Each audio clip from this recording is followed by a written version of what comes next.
Le mot d'ordre pour moi pendant tous ces jours a été ce que Jésus-Christ dit. Je ne vous appelle plus serviteurs. Vous n'êtes plus des serviteurs pour moi, mais je vous ai appelés amis. Et parce que nous sommes ses amis, nous sommes amis les uns des autres. Et nous l'avons vraiment ressenti. Il y a une belle différence entre un œcuménisme théologique que nous saisissons avec notre intelligence et un œcuménisme du cœur qui se manifeste dans les relations et dans la relation avec le Christ et qui se nourrit de cela. Et c'est ce qui est particulier ici. Vivre et témoigner de l'amitié. Tel est le message qui est ressorti de la 40e rencontre d'évêques de différentes églises qui s'est tenue à Augsbourg, en Allemagne, organisée par le mouvement des Focolari avec l'évêque d'Augsbourg, Monseigneur Bertram Meyer. Une soixantaine d'évêques de 26 pays et de 30 confessions chrétiennes y ont participé.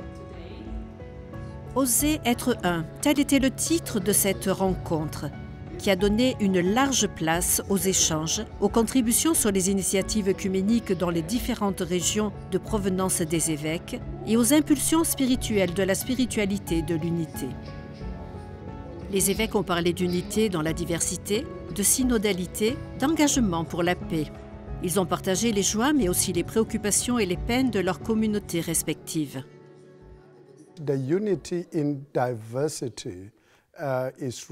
L'unité dans la diversité, c'est vraiment dire « je t'accueille tel que tu es ».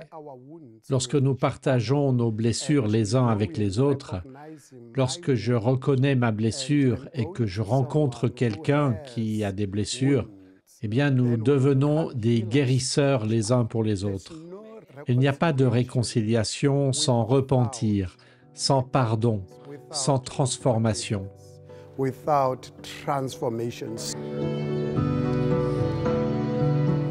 La rencontre d'Augsbourg a également rappelé un moment important de réconciliation. D'abord entre l'Église catholique et la Fédération luthérienne mondiale, à laquelle se sont jointes par la suite de nombreuses autres églises.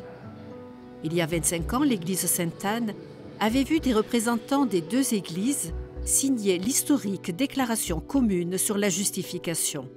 Aujourd'hui, des représentants de 30 dénominations chrétiennes ont répété la même promesse de vivre et de marcher ensemble.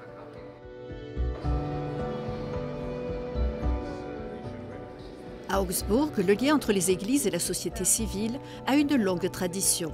Un accord de paix entre catholiques et luthériens a été signé ici après la guerre de 30 ans. Et la maire de la ville, Madame Eva Weber, a invité ses hôtes à porter l'esprit de la paix d'Augsbourg dans les pays où ils retourneront.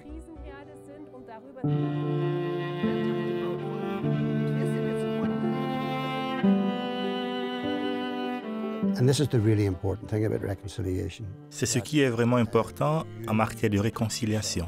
Nous devons nous mettre complètement dans la peau de l'autre, savoir ce qu'il pense et ce qu'il ressent. Les églises ont un rôle à jouer à cet égard. Elles ne sont pas les personnages les plus importants ni les acteurs principaux, mais elles ont un rôle à jouer.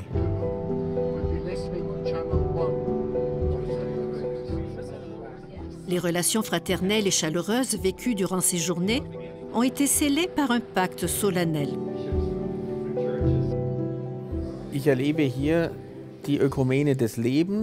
Ce que je vis ici, c'est l'écuménisme de la vie. C'est aussi l'écuménisme de la spiritualité. Ce n'est pas que la théologie manque ici, car elle est à la base. De nombreuses sessions ont commencé par des célébrations liturgiques. Il faut donc un environnement propice à l'écuménisme, c'est-à-dire une atmosphère, l'écuménisme de la vie, mais aussi un écuménisme de la spiritualité, afin de ne pas travailler uniquement avec la tête, mais aussi avec le cœur.